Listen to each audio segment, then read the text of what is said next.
People like me, I was born in a very poor family. I never got a great education. I failed all the examinations. For what reason? I don't know.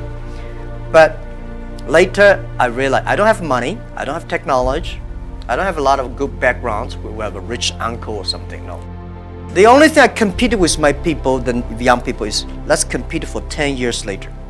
This is what I believe 10 years later will be happening. So everything I do for that goal, I know 10 years later, this thing is going to happen. So I'm prepared for that. No idea works unless you're willing to roll up your sleeves, do the practice, invest the time, put in the effort, do the work.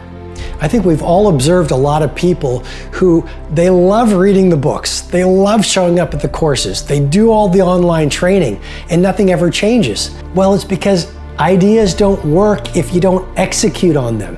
So if you look at the great business builders, you look at any great performer, one thing that makes them great is their grit. One thing that makes them great is their hunger to practice.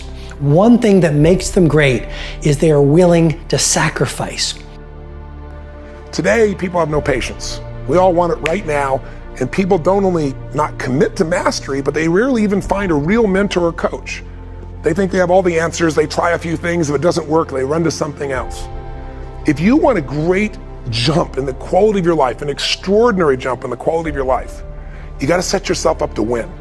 You gotta set yourself up with a process that allows you to consistently grow, consistently enjoy your life, and consistently produce the results that you're really after. We're built for struggle, us human beings. You're not after the bubbles of bliss that Dostoevsky described in Notes from Underground. We're built to contend with the world. We're built to contend with reality. You want a challenge, and the best way that you can take on a challenge, because a challenge fortifies you. So you don't want to be secure, you want to be strong. And you get strong by taking on optimal challenges. And so you lay out your destiny in the world, and you take the slings and arrows of fate, and you make yourself stronger while you're doing so. And you might fail, and fortune might do you in, but it's your best bet. See, most people stop short of their dreams and park and get off the highway of life because of the rejections of life. You will always be rejected. It's no big deal. Jack Canfield said rejection is a myth. It's not like when somebody says no and then they slap you. No, it's just, to me, make no your vitamin. Get excited about the no. Why? Because every time someone says no, that brings you another step to a yes. You're getting closer. Trust me, you will win if you don't quit. You will win if you don't quit. Even a broke clock is right twice a day. The investment of belief in people, sowing seeds of belief. That's what makes you a leader. People say, what makes me a leader? Makes you a leader is your example. What makes you a leader is you investing belief and loving and caring about people. Any one of you in this moment could decide you're going to lead, because leadership is instilling something in someone that they don't see in themselves. Loving on them, believing them, seeing their giftedness. All of you, I don't care if you're loud or quiet, big here or small here, you could be a leader. The bottom line is you need to decide you want to lead. You've got to be willing to suffer for your vision.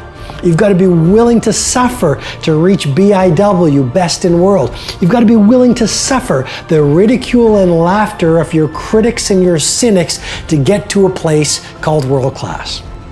My message is it's a challenge, but it's an opportunity. And it's the opportunity for people like us.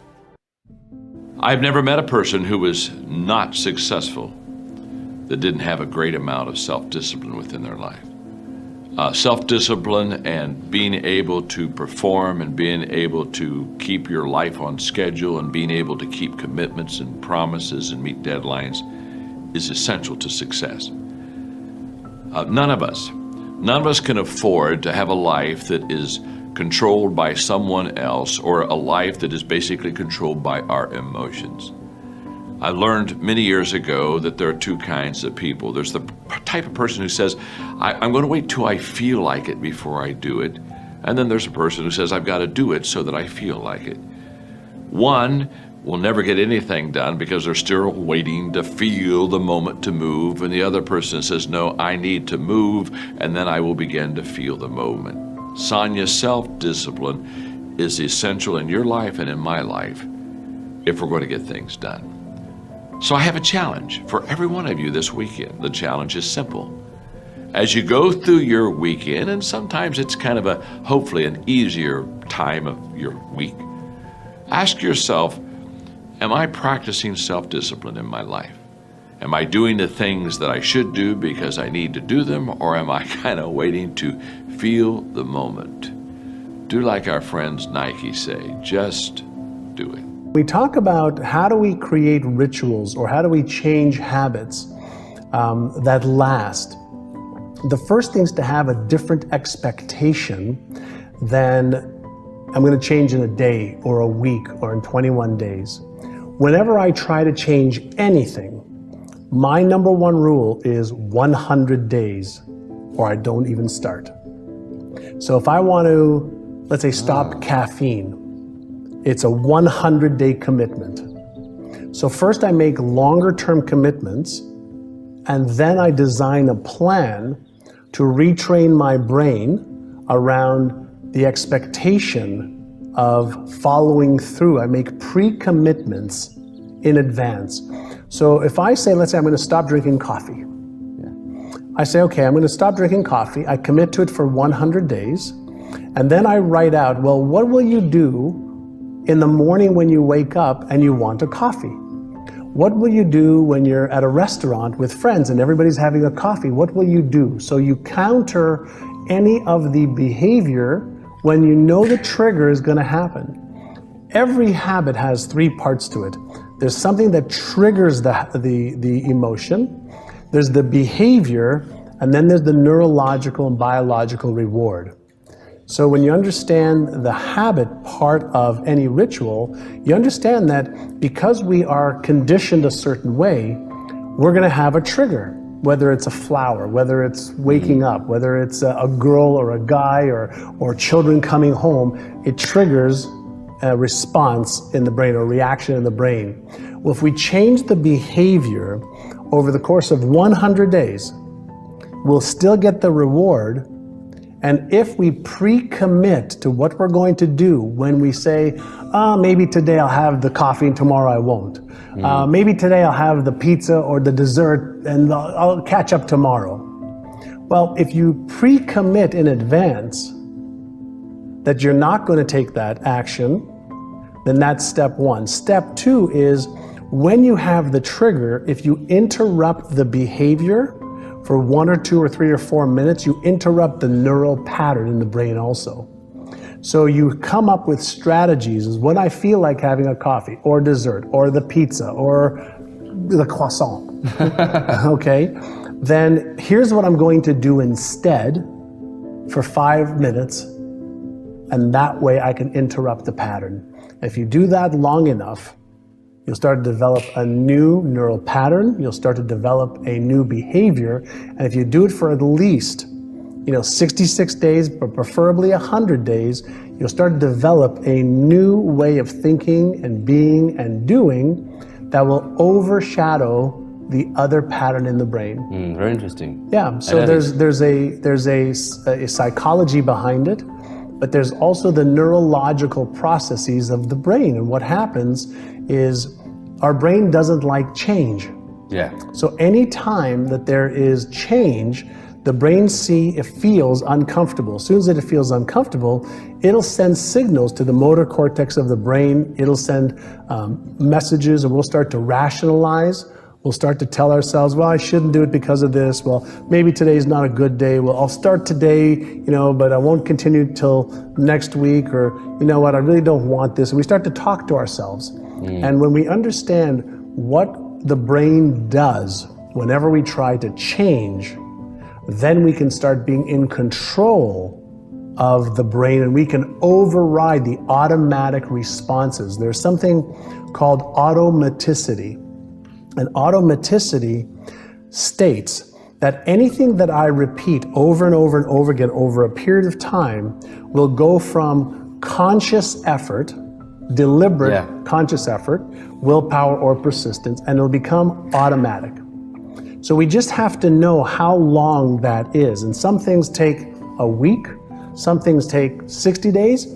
Some habits that people have for 20, 30, 40, 50 years take 200 days.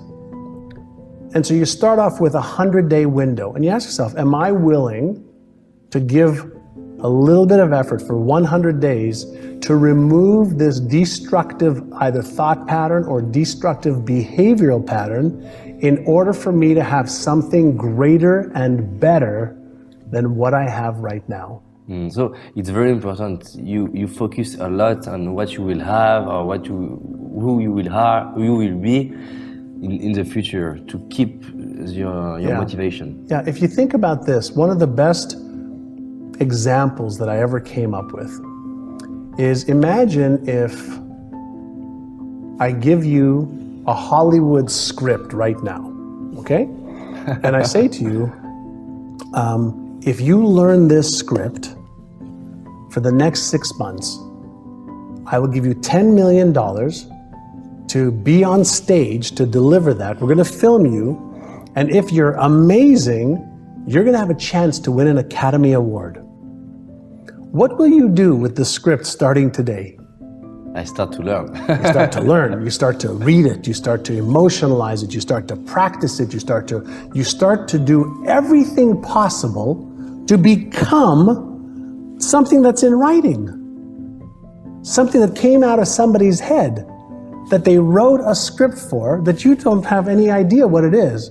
But if you made a commitment to becoming that person, and you rehearsed it and practiced it every day, you wouldn't get it right the first day, or the first week, or the first month. or the first month. But if you knew there was a big payday, emotionally, spiritually, financially, and that people would go to the theaters and love to watch it, and they'd laugh or cry or be sad and be happy because you were able to take them on a beautiful emotional roller coaster ride, then you would become that role. Yeah. Most people are interested, they're not committed. And the difference is, when you're interested, you do what's convenient and what's easy. When you're committed, you do whatever it takes. When you're interested, you do what's easy and what's convenient for you. Yeah. But when you're committed, I'm going to get that result, you put everything into it until you get the result.